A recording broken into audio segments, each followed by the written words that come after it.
Yo, what's up, everybody? Today we're diving headfirst into the heart of the Caribbean, a place where the music's hot, the beaches are hotter, and the history is, well, complicated. That's right, we're talking about Cuba. Now, everyone knows Cuba for its vintage cars, cigars that could make a banker sell their secrets, and a certain revolutionary leader with a penchant for long speeches.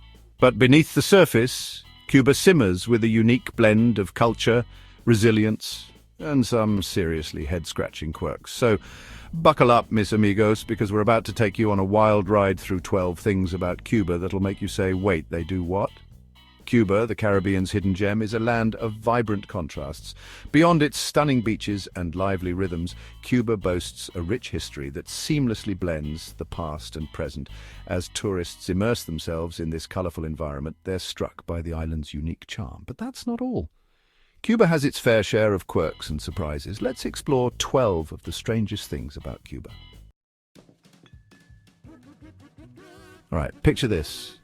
You're at a Cuban wedding, the music's pumping, the rum is flowing, everyone's busting a move, and then things take a turn. Out comes a shower of cash. Yep, you heard that right. In Cuba, they have this thing called the money dance. Now, before you think they're just tossing their life savings at the happy couple, there's a method to this madness.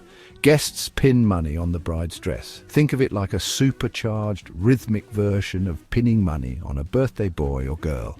It's all about wishing the newlyweds prosperity and good fortune as they embark on their life together. Some say it's a holdover from the old days when couples needed a little financial boost to start their lives together. Others say it's just a fun way to get the party started. Whatever the reason, it's certainly a wedding tradition you won't forget in a hurry. Just remember, if you're ever invited to a Cuban wedding, bring some extra singles. You don't want to be caught empty-handed when the music starts and the money starts flying. Okay, this one might sound a little strange, but trust me, it's a testament to Cuban ingenuity. See, in Cuba, resourcefulness is an art form. When life gives you lemons, you make lemonade. But when life gives you a shortage of, well, everything, you get creative. Enter the humble condom. Forget what you think you know about condoms, folks. In Cuba, they're the Swiss Army knife of the household. Need to seal a leaky pipe? Condom. Want to keep your fishing line from getting tangled? Condom. Need a makeshift water balloon for the hottest fiesta this side of Havana? You guessed it, condom. This unconventional use of prophylactics is a byproduct of the US embargo, which limited the availability of many goods, including apparently rubber bands and waterproof tape.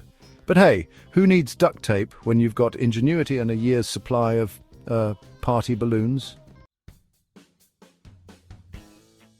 Okay, let's talk about the internet, or rather, the lack thereof.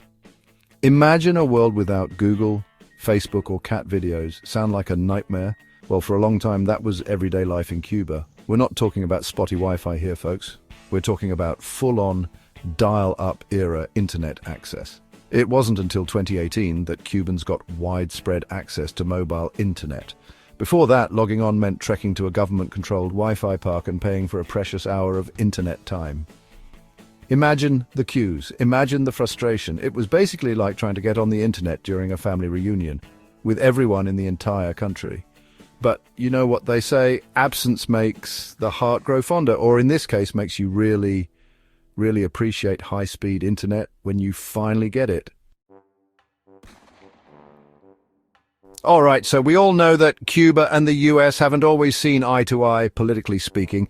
But did you know that their differences once extended to the sacred realm of sugary beverages? That's right, I'm talking about Coca-Cola. Back in the day, Fidel Castro slapped a big fat ban on Coca-Cola. Why? Well, partly because it was a symbol of American capitalism, and partly because, well, why not? For decades, the only way to get your hands on a Coke in Cuba was if you were a diplomat or a tourist with a suitcase full of contraband caffeine. It was like the Cuban equivalent of finding a golden ticket to Willy Wonka's factory. These days, the ban has been lifted and Coca-Cola is back on the menu. But for many Cubans, it remains a potent symbol of a bygone era, a reminder of a time when even the simplest pleasures were caught up in the crossfire of geopolitics. Now let's talk about something near and dear to every cigar aficionado's heart, Cuban cigars. These aren't just your average after-dinner stogies, folks. These are handcrafted masterpieces rolled with the precision of a brain surgeon and aged to perfection. But here's the catch. They're also more expensive than a week-long vacation in some places. Why? Well, it all comes down to a combination of factors: the quality of the tobacco, the skill of the rollers, and yes, the allure of the forbidden. Cuban cigars are like the Rolls-Royce of the smoking world, a status symbol, a luxury, and a reminder that sometimes the best things in life are worth paying a premium for. Alright, this one's a bit of a head-scratcher. In Cuba, you can name your kid after Che Guevara, you can name your dog after Karl Marx, but you can't name a street, a building, or even a sandwich after Fidel Castro. It's actually against the law. Why? Well, according to the Cuban government, it's all about preserving Fidel's legacy. They argue that naming things after him would be a form of idolatry, and that's just not the Cuban way. Of course, some people say it's more about control than anything else, but whatever the reason, it's just one of those quirky little details that makes Cuba so fascinating. Chapter 7, Havana Club, the rum that's smoother than a salsa beat. Now let's talk about something that's definitely not in short supply in Cuba rum. Specifically, Havana Club rum. This isn't just any old rum, folks. This is the good stuff, the kind of rum that'll make you want to dance the night away in a haze of tropical bliss. Havana Club is to Cuba what champagne is to France, a national treasure, a source of pride, and a darn good time in a bottle. So next time you're feeling adventurous, grab yourself a bottle of Havana Club, put on some Cuban music, and let the good times roll. Chapter 8. From Havana to the Bolshoi Cuba's Ballet Powerhouse. You might not think of ballet when you think of Cuba, but this little island nation is actually home to one of the most prestigious ballet schools in the world, the Cuban National Ballet School. Imagine a place where kids as young as 9 years old are training to become the next generation of dance legends. The training is rigorous, the competition is fierce, and the talent is undeniable. Cuban ballet is all about passion, athleticism, and a touch of that signature Cuban flair. It's a true testament to the power of art to transcend borders and bring people together. Chapter 9. The Ration Game, a taste of Cuban resourcefulness. Alright, let's talk about something that's both a fascinating quirk and a stark reality of Cuban life. The ration book. That's right, in Cuba, even in the 21st century, people still rely on government-issued ration books to get their hands on basic necessities. Imagine going to the grocery store, not with a shopping list, but with a booklet that dictates exactly how much rice, beans, and sugar you're allowed to buy each month. It's a system that's been in place since the fall of the Soviet Union, and it's a constant reminder of the challenges that ordinary Cubans face every day. But here's the thing about Cubans: they're masters of making do. They've turned resourcefulness into an art form, finding creative ways to stretch their rations and put food on the table.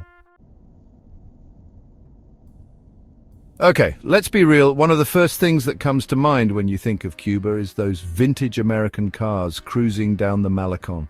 It's like stepping back in time to the 1950s, a rolling museum of classic Chevys, Fords and Buicks. But here's the thing, these aren't just for show. These cars are a necessity. Due to the decades-long US embargo, importing new cars into Cuba is pretty much impossible for the average person. So Cubans have become masters of keeping these old beauties running, patching them up, swapping parts, and essentially performing mechanical miracles on a daily basis. It's a testament to their ingenuity, their resourcefulness, and their ability to find beauty and functionality in unexpected places. Now let's talk about something that might surprise you, Cuba's healthcare system. Despite its economic challenges, Cuba boasts one of the best healthcare systems in the world. Yes, you heard that right. They've got a doctor for every 150 people, a lower infant mortality rate than the US, and they've even sent doctors all over the world to help fight epidemics and provide medical care to those in need.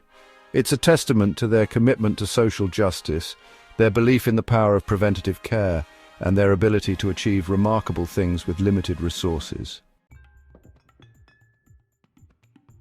And finally, let's end our journey through Cuba with a look at their national pastime, dominoes. Forget it baseball, forget soccer. In Cuba, dominoes is king. Every park, every plaza, every street corner is a potential dominoes arena.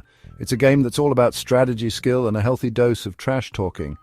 But it's more than just a game. It's a social glue, a way for people to connect, to bond, and to pass the time in a country where life moves at a different pace. So next time you're in Cuba, grab yourself a cup of Cuban coffee, find a shady spot under a palm tree, and challenge the locals to a game of dominoes. You might just be surprised at how addictive it can be. So there you have it, folks. 12 fascinating quirks that give you a glimpse into the heart and soul of this incredible island nation. Cuba is a place of contradictions, of resilience, and of a vibrant culture that's impossible to ignore. Thank you for watching. If you enjoyed this video, be sure to like, comment, and subscribe for more fascinating content.